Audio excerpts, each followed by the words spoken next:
इयत्ता 10वी इतिहास लेखन प्रकरण 1 पाश्चात्य परंपरा भाग 2 हा पाठ आपण अभ्यासणार आहोत. आजच्या भागात आपण युरोपमधील वैज्ञानिक दृष्टिकोनाचा विकास आणि इतिहास लेखन आणि महत्त्वाचे विचारवंत हे घटक आज समजून घेणार आहोत. यातील युरोपातील वैज्ञानिक दृष्टिकोनाचा विकास आणि इतिहास लेखन तसं बघायला गेलं तर 18व्या शतकाच्या काळापर्यंत युरोपमध्ये तत्त्वज्ञान आणि विज्ञान या क्षेत्रामध्ये फार मोठ्या प्रमाणात प्रगती झाली होती. विज्ञान विषयाचा सामाजिक आणि ऐतिहासिक वास्तवांमध्ये त्याच्यामुळे अभ्यास करता येणं शक्य झालं आणि युरोप आणि अमेरिकेमध्ये जे वैचारिक जागृती झाली त्याच्यामुळे इतिहासकारांमध्ये एक नवीन विचारमंथन वेगळ्या विषयासंदर्भात होऊ लागलं आणि इतिहास लेखन करताना वस्तुनिष्ठता ही जोपासली जाऊ लागली. तसं बघितलं तर 18व्या शतकाच्या आधी युरोपमधील विद्यापीठामध्ये सगळीकडेच ईश्वरविषयक चर्चा, तत्त्वज्ञान या विषयालाच अधिक प्राधान्य दिलं जात होतं. मात्र प्रबोधनामुळे हे चित्र बदललं आणि इसवी सन 1737मध्ये जर्मनीतील गॉटिंगेन या विद्यापीठाची स्थापना झाली आणि त्याच गॉटिंगेन विद्यापीठामध्ये प्रथम इतिहास विषयाला स्वतंत्र स्थान देण्यात आलं. हे पहिलं जर्मनीतील या गॉटिंगेनमध्ये झालं आणि नंतर इतर विद्यापीठंसुद्धा इतिहासाच्या अभ्यासाची केंद्र बनली. परीक्षेला तुम्हाला रिकाम्या जागी योग्य पर्याय लिहा. यामध्ये या गॉटिंगेन विद्यापीठामध्ये इतिहास विषयाला प्रथम प्राधान्य दिलं हे लक्षात ठेवलं पाहिजे. हा आहे युरोपमधील पहिला विचारवंत रेने देकार्त. हा त्याचा फोटो आहे आणि त्याने लिहिलेलं जे पुस्तक आहे ग्रंथ डिस्कोर्स ऑन द मेथड हे आपल्याला आता या चित्रामध्ये दिसत आहे आणि त्याचं तत्त्वज्ञान आता आपण समजून घेणार आहोत. रेने देकार्त हा फ्रेंच तत्त्वज्ञ होता. याचा कालखंड आहे 1596 ते 1650 आणि याने इतिहास लेखनासंदर्भात 2 मुद्दे आपले मांडलेले आहेत. त्यापैकी पहिलं मत त्याने जे मांडलं होतं त्याच्यामध्ये जे इतिहास लेखन करताना आपण जे ऐतिहासिक दस्तऐवज आपण तपासतो ते दस्तऐवज म्हणजेच त्या कागदपत्रांची विश्वासार्हता तपासून घेणं आवश्यक आहे असं पहिलं मत याच रेने देकार्त यांनी मांडलं आणि हा त्याचा विचार त्याने लिहिलेल्या पुस्तकामध्येच म्हणजेच डिस्कोर्स ऑन द मेथड याच्यामध्ये सुद्धा तो नमूद आहे. आता शास्त्रशुद्ध संशोधन करताना आपल्याला आणखी एक नियम या रेने देकार्तने सांगितला की एखादी कोणतीही गोष्ट जोपर्यंत आपल्याला निसंशयरित्या ती पटत नाही म्हणजे ती प्रस्थापित होत नाही म्हणजे ती आपल्याला मान्य होत नाही तोपर्यंत तिचा कदापिही स्वीकार करू नयेच. म्हणजेच आपल्याला एखादी कोणतीही गोष्ट इतिहासकालीन पुराव्यासंदर्भात त्याची सत्यता आपल्याला समजत नाही तोपर्यंत ती मानू नये, ती स्वीकारू नये. आणि हे 2 जे नियम आहेत किंवा एक मत आणि हा नियम आहे तो रेने देकार्तने आपल्या या तत्त्वज्ञानासंदर्भातील विचारामध्ये तो मांडला आहे. परीक्षेला आपल्याला हा प्रश्न येतो की रेने देकार्त याने इतिहास लेखनामध्ये कोणत्या मतांचा आग्रह धरला. तुम्हाला त्यामध्ये 2 मुद्दे लिहिणं आवश्यक आहे. त्यापैकी पहिला त्याच्या कागदपत्रांची विश्वासार्हता तपासणे आवश्यक आहे हे त्याने मांडलेलं मत आणि त्याने केलेला दुसरा नियम की एखादी कोणती गोष्ट आपल्या मनाला निसंशयरित्या प्रस्थापित होत नाही तोपर्यंत ती मान्य करू नये. आणि त्याने लिहिलेलं जो पुस्तक म्हणजे ग्रंथ आहे त्याचंही नाव आपल्याला लक्षात ठेवलं पाहिजे डिस्कोर्स ऑन द मेथड. हा पुढील विचारवंत आहे व्हॉल्टेअर आणि या व्हॉल्टेअरला आधुनिक इतिहास लेखनाचा जनक असं म्हणतात. तो का म्हणतात ते आपण आता समजून घेणार आहोत. हा सुद्धा एक फ्रेंच तत्त्वज्ञ होता. याचा कालखंड आहे 1694 ते 1778 आणि या व्हॉल्टेअरचं जे मूळ नाव होतं ते होतं फ्रान्सवा मरी अरुये. आता आधुनिक इतिहास लेखनाचा जनक या व्हॉल्टेअरला का म्हणतात, तर याने म्हणजेच या व्हॉल्टेअर या फ्रेंच तत्त्वज्ञानाने जे मांडलेले मुद्दे होते त्यामध्ये त्याने असं मांडलं की इतिहास लेखन करताना जे आपल्याकडे पुरावे सापडतात, म्हणजेच वस्तुनिष्ठ सत्य आणि घटनांचा कालक्रम एवढ्यावरतीच आपलं लक्ष केंद्रित करायचं नाही, तर त्या त्या काळातील जे आपले पुरावे सापडतात, त्या त्यावेळच्या समाजाच्या परंपरा कशा होत्या, तत्कालीन व्यापार कसा होता, आर्थिक व्यवस्था त्यावेळी कशी होती, शेती त्यावेळी कशी होती, इत्यादी गोष्टींचासुद्धा इतिहास लेखनामध्ये समावेश असणं आवश्यक आहे. म्हणजेच त्याने इतिहास लेखन करताना असा विचार मांडला की इतिहासाची मांडणी करताना मानवी जीवनाच्या समग्र म्हणजे सर्वांगीण जीवनाचा विचार व्हायला हवा आणि म्हणूनच याच व्हॉल्टेअरला आधुनिक इतिहास लेखनाचा जनक असं आपल्याला म्हणता येईल. परीक्षेला सुद्धा हा तुम्हाला प्रश्न येतो की व्हॉल्टेअरला आधुनिक इतिहास लेखनाचा जनक असं का म्हणतात, त्यामध्ये हा प्रश्न येतो. तेव्हाही तुम्हाला हे 2 मुद्दे सांगणं आवश्यक आहे.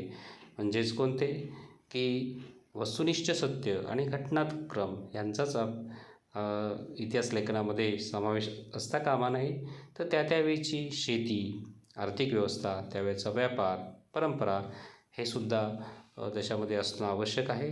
आणि इतिहास लेखनात मानवी जीवनाचा जो सर्वांगीण विचार व्हायला हवा आणि म्हणूनच याच व्हॉल्टेअरला आधुनिक इतिहास लेखनाचा जनक म्हटलं जातं. यापुढील विचारवंत आहे जर्मनीतील जॉर्ज विल्यम फ्रेडरिक हेगेल, जो आपल्याला दिसत आहे. आणि याने लिहिलेलं जे पुस्तक जे आहे तेच म्हणजे रिझन इन हिस्ट्री हे आपल्याला या चित्रामध्ये दिसत आहे. या जॉर्ज विल्यम फ्रेडरिक हेगेल याने मुद्दे मांडताना जे विचार मांडले त्यामध्ये जे आपण ऐतिहासिक वास्तव जे आपण नमूद करतो इतिहास लेखनात, ते तर्कशुद्ध पद्धतीने मांडलं पाहिजे यावर त्यांनी भर दिला. इतिहासातील जो घटनाक्रम म्हणजे आपण प्रगतीचे टप्पे दर्शवणारा असतो, त्याची मांडणी करताना इतिहासकाराला जर वेळोवेळी त्याच्यामध्ये पुरावे सापडले त्याच्यामध्ये बदल करणं स्वाभाविक आहे, अशाच प्रकारसुद्धा एक मत त्यांनी नमूद केलं. म्हणजे आपल्याला जे प्रथम जे आपल्याला पुरावे सापडतात आणि नजीकच्या काळामध्ये जर आपल्याला आणखी पुरावे मिळाले तर सुद्धा आपल्याला ते इतिहासकाराला ते मांडणी बदलावी लागते. अर्थात या त्यांच्या विवेचनामुळे इतिहासाच्या अभ्यास पद्धती या विज्ञानाच्या पद्धतीपेक्षा वेगळ्या असल्या तरी कमी प्रतीच्या नाहीत, असं सुद्धा तज्ज्ञांची त्याच्यामुळे खात्री पडली. आणि हे त्याचे विचार जे आहेत इतिहास लेखनाच्या प्रगतीचे टप्पे सांगणारे, ते सुद्धा एन्सायक्लोपीडिया ऑफ फिलॉसॉफिकल सायन्सेस या ग्रंथामध्ये दिलेले आहेत. आणि त्याने लिहिलेलं जे पुस्तक जे आहे ते म्हणजेच रिझन इन हिस्ट्री. आता जाणून घ्यामध्ये आपल्याला टिपा लिहाय सदरामध्ये एक प्रश्न येतो, तो म्हणजे द्वंद्ववाद. त्याला इंग्लिशमध्ये आपण डायलेक्टिक्स असं म्हणतो.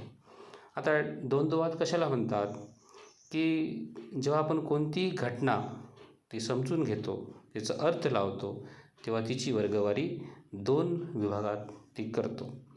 म्हणजेच त्याच्यामध्ये एक आपण खरी बाजू, एक खोटी बाजू, एक चांगलं किंवा वाईट, आणि अशा प्रकारे 2 कोणत्याही, जसं आपल्या एका विचाराला कधी दोन्ही लोकांची मतं भिन्न असू शकतात, तशा प्रकारे या द्वंद्ववादमध्ये सुद्धा असा सिद्धांत या हेगेलने मांडला आहे.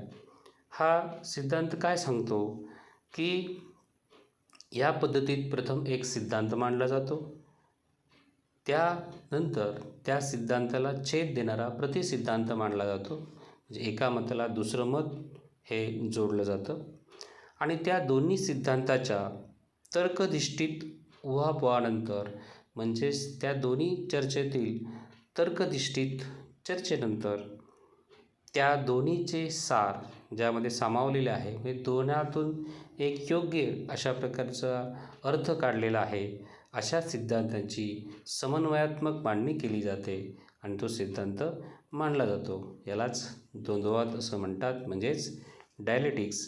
परीक्षेच्या दृष्टिकोनातून टिपा लिहा या सदऱ्यात हा सुद्धा महत्त्वाचा प्रश्न आहे. यानंतरचा विचारवंत आहे लिओपोल्ड व्हान रांके आणि त्यानं लिहिलेलं जे पुस्तक म्हणजेच ग्रंथ आहे तर theory and practice of history हे सुद्धा आपल्याला इथे दिसत आहे.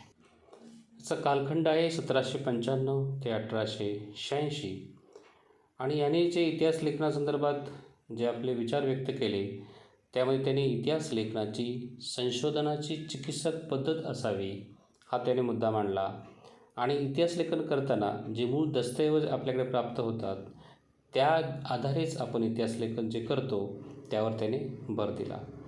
आता आणखी एक मुद्दा याने इतिहास लेखनासंदर्भात जो मांडला त्यामध्ये ऐतिहासिक घटनांसंदर्भात आपल्याकडे जी कागदपत्र प्राप्त होतात आणि जे दस्तऐवज प्राप्त होतात यांचा त्या घटनांशी संबंध कसा आहे याचा कसून शोध घ्यावा अशा प्रकारचे विचारसुद्धा या लिओपोल्ड व्हान रांके यांनी मांडले आणि त्यामुळे काय होईल की अशा प्रकारे जर आपण दस्तऐवजांची सत्यता पडताळून पाहिली तर आपल्याला ऐतिहासिक सत्यापर्यंत पोचता येणं शक्य होईल असे विचार त्याने मांडले आणि इतिहास लेखनातील काल्पनिकतेवर त्याने टीका लिहिली. म्हणजेच काय तर इतिहास हा लेखन करताना खोटा इतिहास न लिहिता तत्कालीन सत्य घटनांचाच विचार व्हावा याकडे त्याने प्रकर्षानं आपले विचार आपले वेगवेगळ्या पुस्तकातून म्हणजेच ग्रंथातून मांडले. त्याने जागतिक इतिहास लेखाच्या मांडीवर भर दिला. The theory and practice of history and the secret of world history या ग्रंथामध्ये त्यांच्या विविध लेखांचंसुद्धा संकलन आहे. आपल्याला परीक्षेसाठी या दोन्ही ग्रंथांचा उल्लेख हा लक्षात ठेवणं आवश्यक आहे. यानंतर आपल्याला कार्ल मार्क्स हा विचारवंत दिसतोय आणि त्याने लिहिलेला जो ग्रंथ आहे तो दास कॅपिटल हा आपल्याला आता या चित्रामध्ये दिसत आहे. याचा कालखंड आहे 1818 ते 1883 आणि इतिहास लेखनाच्या दृष्टिकोनातून कार्ल मार्क्स यांनी एक वैचारिक प्रणाली ही अस्तित्वात आणली. त्याने मांडलेले विचार असे होते इतिहास लेखनासंदर्भात की इतिहास हा अमूर्त कल्पनांचा नसतो, तो जिवंत माणसांचा असतो. तत्कालीन माणसांनी तो केलेला असतो आणि माणसातील नातेसंबंध म्हणजेच त्यांच्या मूलभूत ज्या गरजा असतात त्या उपलब्ध असलेल्या त्या वेळच्या उत्पादन साधनांच्या स्वरूपावर असतील किंवा त्याच्या मालकीवर अवलंबून असतात. आता काय होतं की समाजातील वेगवेगळ्या घटकामध्ये ही साधनं जी आहेत ती सारख्या प्रमाणात उपलब्ध होत नाहीत. काहीकडे जास्त प्रमाणात उपलब्ध होतात, काहींना कमी प्रमाणात उपलब्ध होतात आणि त्यामुळं समाजाची वर्गावर आधारित विभागणी होऊन विषमता निर्माण होते आणि त्यातून मग वर्गसंघर्ष निर्माण होतो. आणि यामुळं काय होतं की या वर्गसंघर्ष इतिहास हा असं सांगतो की ज्या वर्गाच्या ताब्यात ही साधनं उत्पादनाची असतात त्याच वर्गाचे काय होतं आर्थिक शोषण करतो.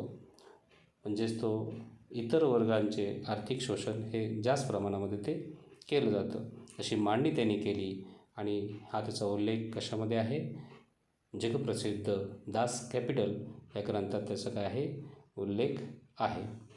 आता ही ॲनल्स प्रणाली आपल्यासमोर दिसते ती 20व्या शतकाच्या सुरुवातीस फ्रान्समध्ये हिची ॲनल्स नावाने ही ओळखली जाणारी इतिहास लेखनाची प्रणाली म्हणून हिला म्हटलं जातं. परीक्षा दृष्टिकोनातून ॲनल्स प्रणाली ही टिपा लिहा सदरात हा प्रश्न येतो आणि या प्रणालीमुळे इतिहास लेखनाला एक वेगळी दिशा मिळाली. ही ॲनल्स प्रणाली काय सांगते की इतिहासाचा अभ्यास फक्त राजकीय घडामोडी, त्यावेळेचे राजे असतील, महान नेते, त्यांनी केलेलं त्यावेळेचं राजकारण, त्यांनी कशाप्रकारे चातुर्य वापरून केलं, युद्धे लढली, मुत्सद्देगिरी कशी केली यांच्यावरतीच नुसतं इतिहास लेखनात केंद्रित न करता त्यावेळेचं हवामान कसं होतं, स्थानिक लोक कसे होते, शेती, व्यापार, तंत्रज्ञान कसं होतं, दळणवळण कसं होतं, त्यावेळी संपर्काची साधने कशी होती, समाजाची विभागणी कशी होती, यामुळे सगळ्याच विषयावरती सुद्धा इतिहास लेखन करताना अभ्यास व्हावा अशा प्रकारचं ॲनल्स प्रणालीमध्ये मत व्यक्त केलं गेलं आणि म्हणूनच ही ॲनल्स प्रणाली ही इतिहास लेखनामध्ये एक वेगळी दिशा देऊन गेली आणि ही प्रणाली सुरू करण्याचं आणि तिचा विकास करण्याचं श्रेय फ्रेंच इतिहासकाराला दिलं जातं. आता पुढचा जो मुद्दा आहे स्त्रीवादी इतिहास लेखन. जसं इतिहास लेखनात पुरुषप्रधान दृष्टिकोनावरतीच अधिक भर होता. त्या दृष्टिकोनातूनच अधिक इतिहास लेखन लिहिलं जात होतं. आता आपण पाहिलं रेने देकार्तचं इतिहास लेखन, जे विचार लिओपॉल व्हॉन रांकेज असो, कार्ल मार्क्स असो किंवा फ्रेडरिक हेगेलचं असो.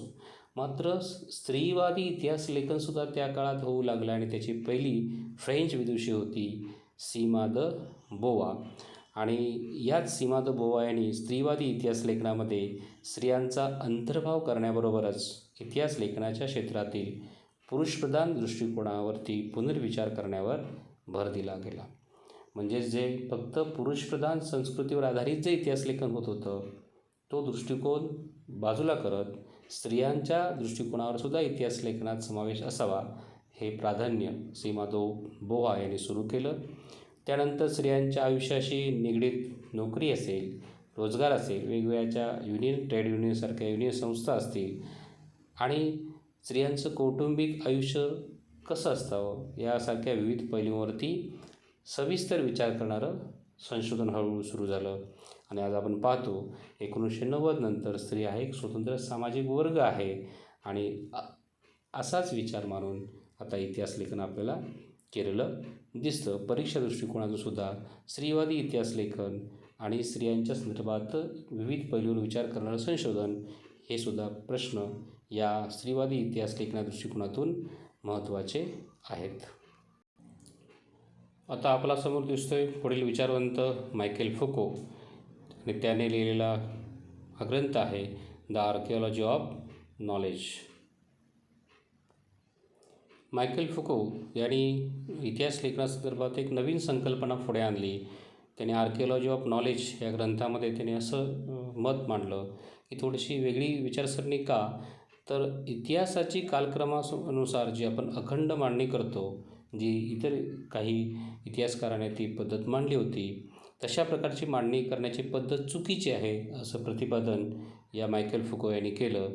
आणि पुरातत्वामध्ये अंतिम सत्यापर्यंत पोचणे हे उद्दिष्ट नसून, म्हणजे मागील काळामध्ये जे आपल्या घटना घडलेल्या आहेत त्याचं अंतिम सत्य शोधणं हे आपलं उद्दिष्ट नसून, भूतकाळातील जे बदल जे आहेत म्हणजे स्थित्यंतरं आहेत त्याचं स्पष्टीकरण देण्याचा सुद्धा प्रयत्न असतो याकडं सुद्धा त्याने लक्ष वेधलं.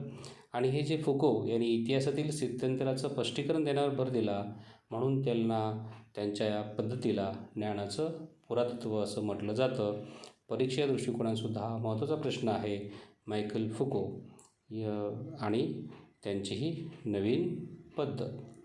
आता इतिहासकारांनी पूर्वी विचारात न घेतलेल्या जे इतर जी क्षेत्र होती, म्हणजे आपण आता इतिहास लेखनच पाहिलं, परंतु इतर क्षेत्र जे आहेत तेच म्हणजे कोणती, तर त्यावेळी मनोविकृती असेल, वैद्यकशास्त्र असेल, तुरुंग व्यवस्था असेल, अशासारख्या विषयांसुद्धा इतिहासाच्या दृष्टिकोनातून तेव्हा विचार होऊ लागला. एवढंच नाही तर साहित्य, स्थापत्य, शिल्पकला, चित्रकला, संगीत, नृत्यकला, नाट्यकला, चित्रपट निर्मिती, दूरदर्शन यासारख्या विविध विषयांसुद्धा इतिहास लिहिले जाऊ लागले.